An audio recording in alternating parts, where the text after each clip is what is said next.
guys coming in today. Let's talk about the EKU game first. First of all, take hat off to EKU. Very well coached. A good football team now. There's a reason they won the conference last year, went to the playoffs. So take hat off to them. As far as our football team, I thought we played very hard. I thought we played very physical. Our defense is on the field 80-something plays. Obviously, third down was an issue. But a lot of those third down conversions were because, give EKU credit, they got us in a lot of third and shorts. Okay, the ones we'd like to have back are the third and longs. There were some times that we, three of those long pass plays were in man coverage. Give their receiver credit, give their quarterback credit. We just didn't make the play, and they did. Four of those third and 7 pluses were in zone coverage, and we didn't play our technique or assignment correctly. So those are disappointments. I wish I could get 3 of those third downs back. I can live with the man coverage getting beat, but the third and longs on the zone coverage, those are things we've got to correct. But still, our defense gave itself a chance to hit the lead, going into the fourth quarter. Offensively, there's things that, you lose Ben Everett, you lose Tevin Barksdale, you lose Corey Jordan the week before.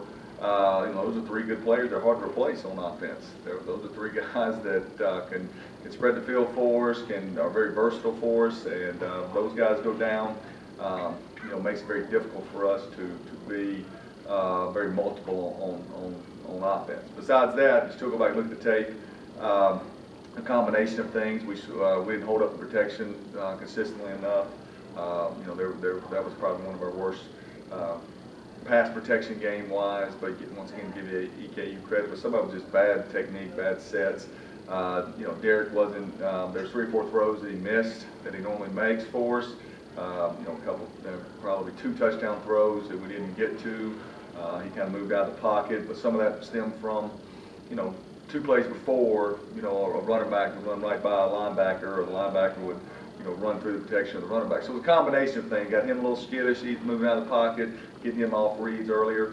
So it was on offense, it was myself, it was quarterback, offensive line, running back. We all got to take credit for the lack of production. Their yardage, they had 400-something yards, but 7 of them on 1 play. We're trying to get the ball back, it's all out blitz. They make they throw a fade route, won't catch it there when they're up 21-16. Good play by them. We're just kind of gambling and rolling the dice there. So good team, good 2 OVC teams. They came out on top. Lick your wounds. Go back to practice today. Playing an outstanding EIU team this week. They're scoring 47 points a game. They're 500-something yards a game total offense. They are, a replica of Baylor. Coach Babers was there last year, and so it's quarterback run. It's a lot of bubble screens, spread the field. They had 4 receivers last week with over 100 yards passing. So pretty impressive, and our defense will definitely have their hands full this week. All right, any questions? How is Barksdale? He's okay. It was more precautionary, but doubt he plays this week. Doesn't look good, that prognosis, just because, it was a big hit and kind of lowered his head. So luckily, thank goodness he's okay. But, Tevin's are kind of in between the tackles runner, him and DJ, so that hurt us. And Ben's, dealing with Ben Everett. He's dealing with an Achilles issue where he kind of got leg whipped a little bit, and we're already kind of thin at that tight end position, but it's kind of next man up. Any news on Corey Jordan? No, I mean the news is he's had separated shoulder ever since he's been here for a couple of years, and sometimes it comes out just with swimming, and sometimes it comes out when he takes a hit on it. But it's a day-by-day thing, and but we need him back because he can create some mismatches for us on our offense. Coach, you went back and watched tape. What's the one thing that that really sticks out that you guys have to work on this week? Well, offensively more than anything, just like I said, you look at everybody's grades and you'll see, 65, 70%, and that's not good enough. And it's somebody's. It's one tackle, one play, the other tackle, the next play. It's the guard getting beat. it's the receiver dropping the ball, it's the back missing the cut. It's a combination of things, okay? So I can't give you one thing. It's a collage of things. Now we still got good players. We still got some wideouts that can make some plays for us. We've got a good quarterback. Offensively, the team we're playing this week, though, this isn't a good team to get yourself well against. The reason I say that is because they put so much pressure on you scoring points. I mean, you got to try to match them. Can we match them? 50 points? No, that's probably not how we're built.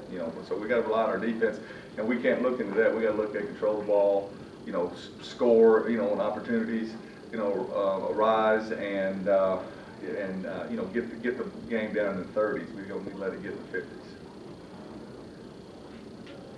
What are you telling your defense about, I mean, this team is putting up 47 points a game? Yeah, today will be the first day we meet here at 2:30. It's a different mindset. Last week it was stop the power and tackle, and this week you got to be where you're supposed to be, and you have to tackle in open space this week. Okay, it's not just about fitting your block. It's about tackling. As they spread you out. You get a lot of one-on-one matchups as they spread you out, which is what they want to do. Not a whole lot of people have had success stopping them, to be quite honest with you. You look at those numbers. Certainly, the conference teams they played, they're 2-0, and I guess they scored 50 points, 50 in one game and 65 in the other game. So nobody's had any good answer. You got to change up your coverages. You got to get them to some third and longs, and make them check the ball down, rally tackle, get them. Get off the field. Sometimes you got to bring pressure, let him throw the ball before he's ready to. Sometimes you're going to have to take some chances.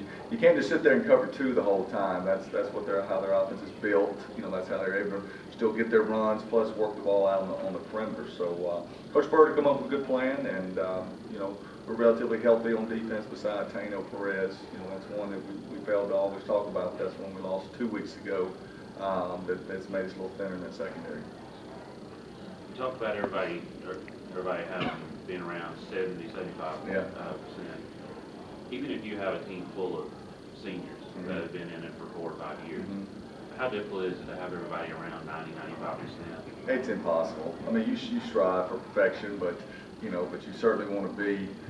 It's crucial mistakes, pressures and sacks and drop balls. They may only count 1 minus right on the play, but it keeps you from getting to the next series, to continuing the drive. And so now you go back and look, we haven't had a whole lot of success offensively against EKU in the last 5 times we played them. I mean, the last time we beat them, we won 10-7.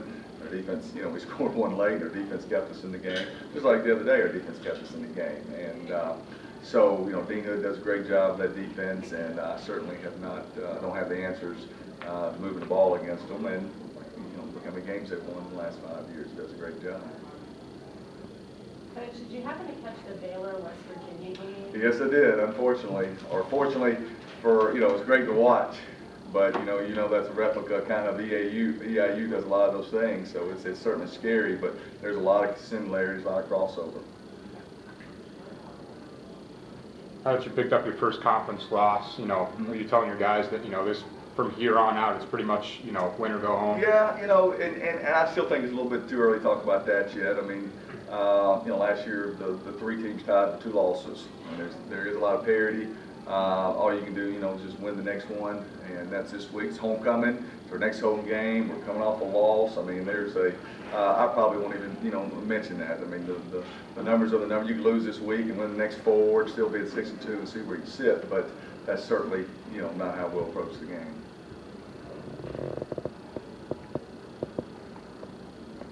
Derek Carr did break the school passing record this past week, and wasn't anything we talked about. I called him after the game, and we talked briefly about it. But obviously, he was down because he knows he can play better. But that's something that he'll have and show his little boy or daughter one day, and that's something he'll always have in there.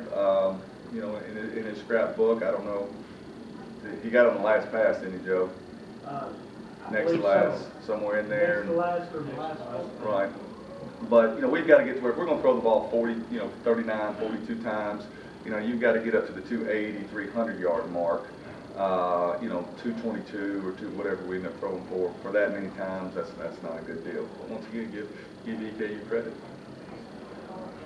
Coach, this just came out before we came over, but Derek is about to break into the free categories: total offense, completions, and yards passing. These are OBC career records, and Derek's about to break into the top 10 in all three of those. He needs 93 yards. He'll be number 10 in the OBC career passing yards. A guy named Justin Puente is number 10 right now. He needs 23 pass completions. He'll pass number 10, Kelly Holcomb, who played at Middle Tennessee State. And then he needs he's about 600 yards to pass Kelly for the total offensive mark. Right. So it's pretty impressive. Yeah, very, like I said, now, he is two good quarterbacks this week. I mean, you look at the statistics of EIU's quarterback, and it's impressive. So I think you want to see some good quality OBC quarterbacks this week. Martin's a good place to come. And, I challenge Derek. He needs to match. He needs to match their quarterback. May have to do it a little bit different ways. They've got different types of skill sets, but whoever takes care of the ball, who makes the routine play, who can extend a play and find a receiver downfield. I mean, it's one of those things. When you're a fifth-year senior, you got to step up and match the other guy sometimes. So, but once again, if I could show you the tape from the other day, you'd say you had a guy open, but you gave up a tackle, gave up pressure. Derek sit in there the next time. Well, he sees a guy at the corner of his eye about to get pressure on him, and so he dumps the ball back down to the back, and there's another guy coming open. So we got to protect better. Our offensive line knows that. That's one of their. We protected better against Memphis and Northern Illinois than we did against EKU. Is that just them maybe stepping up for bigger opponents? Yeah, it's a combination of things. One, EIU does a great job with their zone pressures. And they're constantly moving across the face. And to be honest with you, they've got two inside guys that probably could play for both those teams. I mean, EKU, it's one of the reasons they get so many turnovers over the years. They get some pressures, and you throw the ball high, and playing zone on the back end, they get those interceptions. But we only turned the ball over once on offense, and that was when Tevin got hit, and kind of got knocked unconscious, and dropped the ball. But you dropped the punt, and that set up the last touchdown. Our punter dropped the snap. Then you miss a field goal, you miss an extra point. So you left, and then you had the ball down in the red zone, and I got the silly penalty. When back to all we got was a field goal out of that drive, 7 touchdowns. So you probably left, 10 to 12 points out there on the field, which, might would change that game going in the fourth quarter, or the middle of the fourth quarter. Coach, you mentioned Tevin not going to play this week. Probably not. If we played today, no, we wouldn't. Okay. Can you talk a little bit more about that? He was fine. It was more precautionary. I mean, but he rung his bell, and it was the right thing to do is to go ahead and take him to the hospital and get him checked out and stuff. But as I walked over there, I mean, he was trying to get up. I think because they said something about giving him a shot or something, and that kind of scared him a little bit. But our trainers and the EMTs just said, no, sit here and let's get this checked out. So, but after the game, I talked to him. He was up. He was already back in his room, so that was good. Fred Flanor, he saw him get his arm hurt on the kickoff. It was a great play by, but it was that's very painful. When you reach your arm out and the guy's running full speed, and you're trying to make the tackle, it almost really bruises your elbow. There's some tender muscles there, and so it'll be a couple days before he gets out moving around again. But we got beat and banged up pretty good. Very, very physical game, sure was. Kevin's just considered a concussion. Is that what? Yeah, that's what it's considered, and so that's obviously something very dangerous when you keep an eye on. But he's in good spirits, and like I said, I talked to him after the game on the telephone. He was doing fine, and he was over in the building yesterday when I was meeting with the trainer.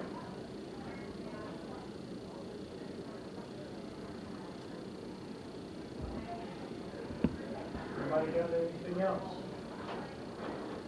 All right, guys. Thank y'all. Thanks, Coach. Hey, man.